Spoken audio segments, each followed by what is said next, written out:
اعوذ باللہ من الشیطان اللعین الرجیم بسم اللہ الرحمن الرحیم الحمد للہ رب العالمین الصلاۃ والسلام علی اشرف الانبیاء والمرسلین سیدنا و نبینا و شفیع ذنوبنا و حبیب قلوبنا و طبیب نفوسنا ابی القاسم محمد وعلی اہل بیتہ الطیبین الطاہرین المعصومین ولعنۃ اللہ علی اعدائہم اجمعین من یومنا ھذا الی یوم الدین اما بعد وقد قال اللہ سبحانہ تبارک و تعالی فی کتابہ الکریم وهو اصدق القائلین وقولہ الحق بسم اللہ الرحمن الرحیم فبشر عبادی الذین یستمعون القول فیتبعون احسنہ عباد اللہ اوصیکم ونفسی بتقوی اللہ۔ آپ حضرات مسلسل صحیفہ سجادیہ سے دعائے مکارم الاخلاق کی توضیح و تشریح سنتے چلے آ رہے ہیں۔ میں یاد دہانی کے طور پہ کہتا چلوں کہ اگر ہم اپنے مذہب اسلام یعنی دین اسلام پر غور کریں، دین اسلام کی بنیاد اخلاقیات پر ہے۔ اللہ کے رسول نے خود اپنے بعثت کا جو مقصد بیان کیا ہے کہ اللہ تبارک و تعالیٰ نے مجھے کیوں بھیجا ہے اس کائنات میں، تو اس کو یوں بیان کیا ہے کہ بعثت لأتمم مکارم الاخلاق، میں اس لیے بھیجا گیا ہوں تاکہ اخلاقیات کے اعلیٰ درجے تک لوگوں کو پہنچا دوں۔ اخلاقیات ہی سکھانے کے لیے آئے ہیں، اور حقیقی معنوں میں اخلاقیات اور انسانیت میں کوئی فرق نہیں ہے۔ انسانیت ہی اخلاقیات اور اخلاقیات ہی انسانیت ہے۔ اور کسی انسان کو باکمال کہا جائے تو کمال کیا چیز ہے، وہ بھی اخلاقیات ہی ہے۔ خود اخلاقیات کو اپنی جگہ جاننا کہ وہ کیا کیا چیزیں ہیں، وہ الگ ایک توضیح اور تشریح ہے، اور اس دعا میں بہت ساری چیزوں کی طرف اشارہ کیا ہے۔ جیسے آج اس دعا کا جو سے متعلق جو جملے ہیں میں پڑھ رہا ہوں، اس میں سے یہ کہ اللہم صلی علی محمد و آل محمد، صلوات کے بعد اب یہ دعا، وَأَبْدِلْنِي مِن بِغْضَةِ أَهْلِ الشَّنَانِ الْمَحَبَّةِ، پروردگار وہ لوگ جو کینہ پرور ہیں، ایک دوسرے سے کینہ رکھتے ہیں، میرا بھی مثلا کینہ رکھتے ہیں، پروردگار آپ تو بدل دے مجھے ان کو میرے حق میں، ان کو تو بدل دے ایسے محبت سے۔ محبت اخلاقیات میں سے ہے اور انسان کے کمالات میں سے ہے، واقعی محبت کمالات میں سے ہے۔ ایک الگ گفتگو ہے کہ محبت پروان کیسے چڑھتی ہے، کیا محبت کے ضد کوئی چیز نہیں ہے، یا محبت کو نقصان پہنچانے والی کوئی چیز نہیں ہے؟ ہیں جب وہ چیزیں ہیں، یقیناً اس سے نفرت کرنا جو محبت کے لیے داغ ثابت ہو، اس سے نفرت کرنا، اس سے دور رہنا محبت کو پروان چڑھانے کے مترادف ہوتا ہے۔ ہم گویا اگر محبت کو پروان چڑھانا چاہتے ہیں، وہ کسی سے محبت سے متعلق ہو، بات کسی سے، کسی شے سے، کسی فرض سے، کسی کمال سے محبت ہو، تو جو چیز اس شے، اس فرد یا اس بڑی چیز سے کوئی نقصان پہنچانے والی چیز ہو، اس سے نفرت کرنا، اس سے بغض رکھنا، اس سے عداوت رکھنا، اس کو ہمیشہ دور کرتے رہنا ضروری ہے اپنے کمال کو منزل کمال تک پہنچانے کے لیے، اپنے اس محبت کو منزل کمال تک پہنچانے کے لیے۔ تو دعا کہ ابدلنی من بغضۃ اہل الشنان المحبت، جو کینہتوش جو ہیں، دشمنی کرتے ہیں، بغض رکھتے ہیں مجھ سے، پروردگار اس کو محبت میں تبدیل کر دے۔ اور دیکھیے ایک دو طرفہ باتیں ہوتی ہیں۔ اگر کوئی شخص مجھ سے دشمنی برتتا ہے، اپنے کینے کا اظہار کرتا ہے، اور اسی اظہار کی بنیاد پر ہمیں پتہ چلتا ہے کہ میرا دشمن ہے، تو مجھے بھی اس سے محبت تو نہیں ہوگی۔ یقیناً اس سے دوری پیدا ہوگی کہ جب مجھ سے بھی ایسا کر رہا، میرے حق میں ایسا کر رہا، تو میں اس سے قریب کیوں ہوں؟ تو خالی یہی دعا نہیں کہ پروردگارا تو جو میری ذات سے کینہ رکھنے والے ہیں اور دشمنی کرتے ہیں، یا ان کے کینے کی وجہ سے میں انہیں دشمن سمجھتا ہوں، معبود تو اس کو محبت سے تبدیل کر دے۔ اگر میں مسلسل اپنے دشمنوں سے اظہار محبت کرتا رہوں، یعنی جب بھی موقع اور محل آ جائے محبت کا، تو یقیناً ایک دن ایک محبت جو ہے اپنا اثر دکھاتی ہے، اپنا اثر دکھائے گی۔ لیکن میں بھی اگر انہی جیسا کرنے لگوں تو دوریاں بڑھتی رہیں گی۔ محبت کے مراحل آ جاتے ہیں، وہ ہر حال میں میرے ساتھ جو ہے مثلاً کینہ رکھتا ہے اور کینے کی وجہ سے میرا دشمن بنا رہتا ہے، وہ اگر کسی سختی اور پریشانی سے دو چار ہو جائے تو میں اس کی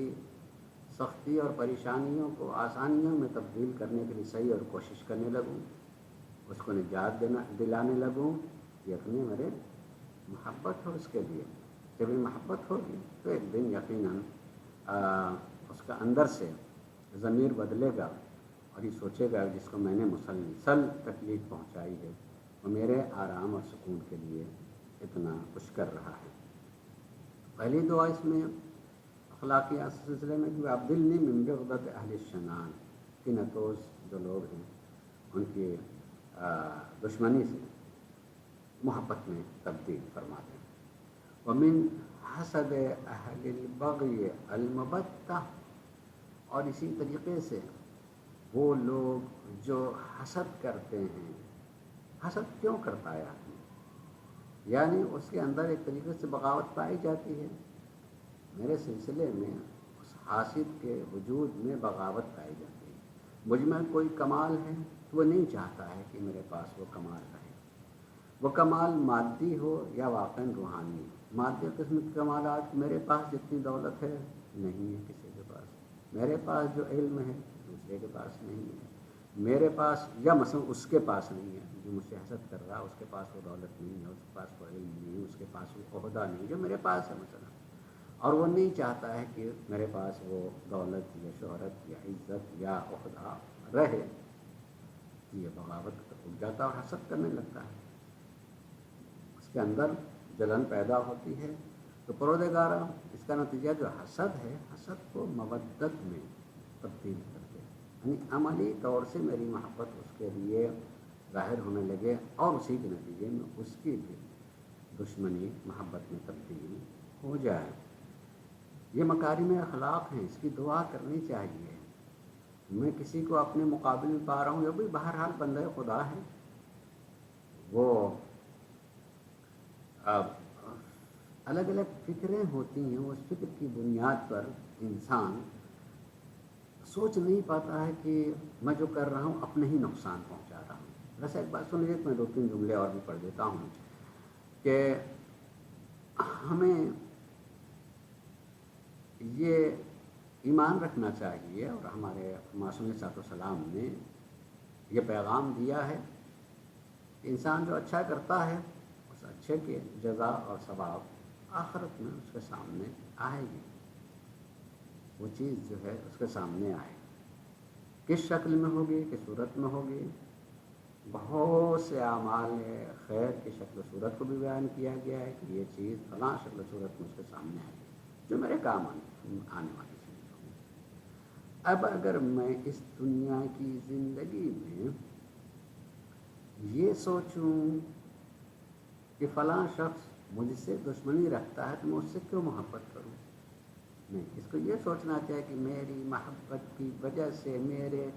اس کے حق میں کار خیر کرنے کا نتیجہ آخرت میں اچھائی کی شکل میں ملے گا، اس لیے میں اس کے لیے اچھائی کر رہا ہوں تو اچھائی کا ثواب ہوتا ہے۔ تو انسان کی یہ سوچ کر کے کہ میں جو اچھائی کر رہا ہوں اس کے دنیا میں اس اچھائی کا نتیجہ تو دکھائی دے گا یقیناً جو میں اچھائی کر رہا ہوں، اور اس سے زیادہ مجھے اس جگہ جہاں ضرورت ہوگی کار خیر کی مجھے ملے گا۔ تو میں اپنی فکر کروں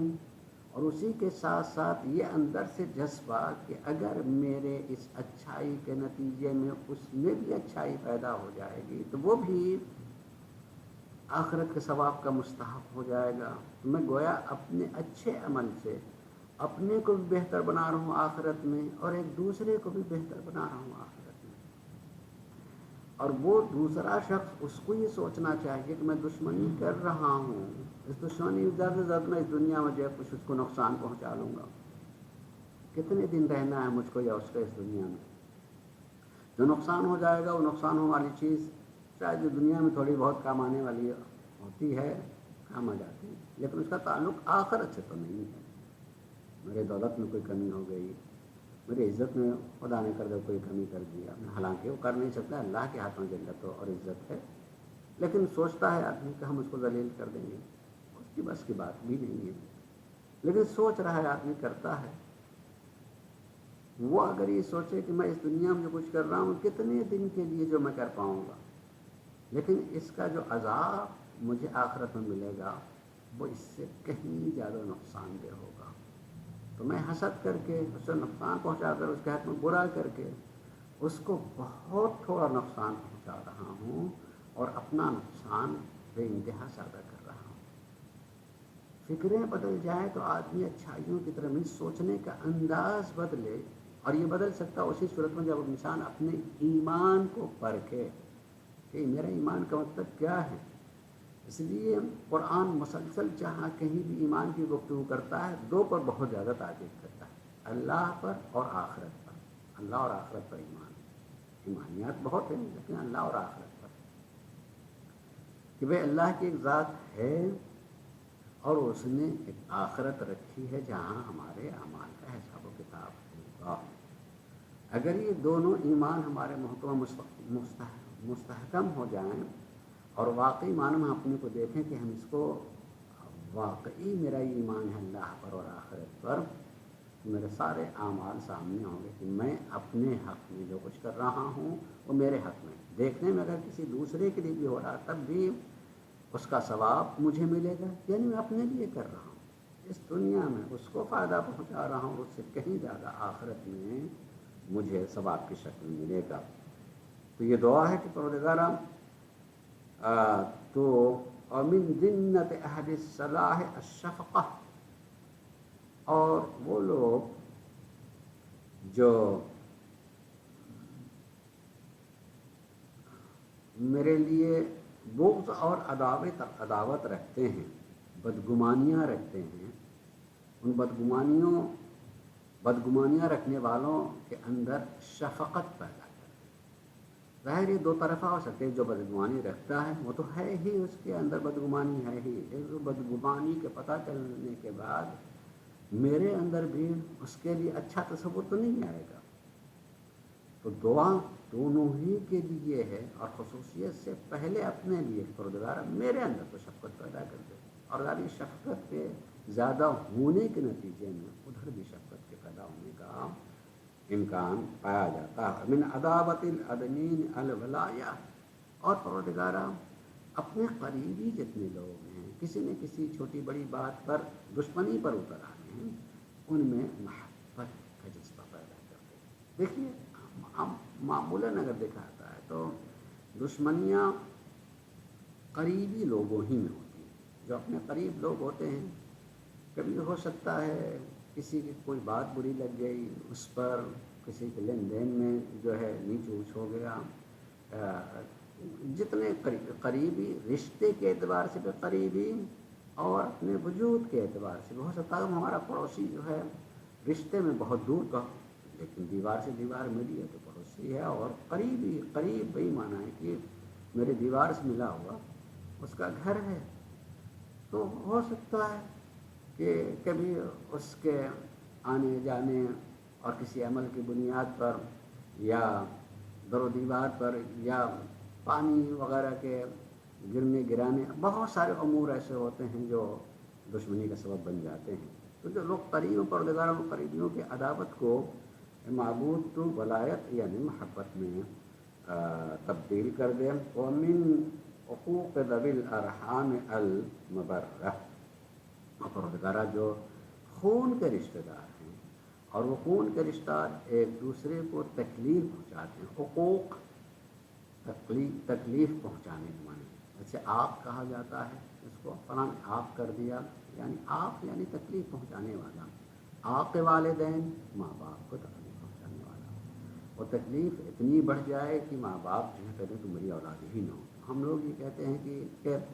آپ کر دیا، یعنی اپنی اولاد ہونے سے انکار کر دیا ہے. لیکن اولاد ہونے سے انکار کرنے سے اولاد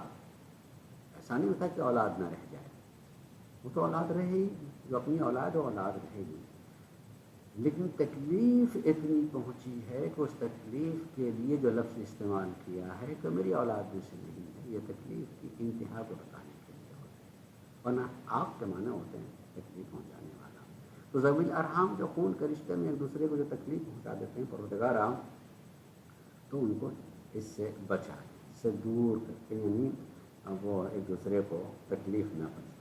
پہنچائیں. ومن خذلان الاقربین النصرہ، اور اپنے اقربین رشتہ دار جو ایک دوسرے کو جو رسوا کرتے رہتے ہیں اس سے بچا کر کے، اور اس طرح کی تکلیف رسانی سے نکال کر پروردگار ایک دوسرے کی مدد کرنے والا مددگار جو ہے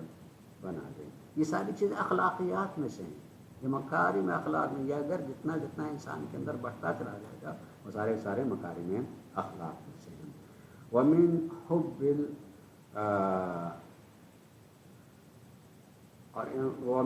المدارین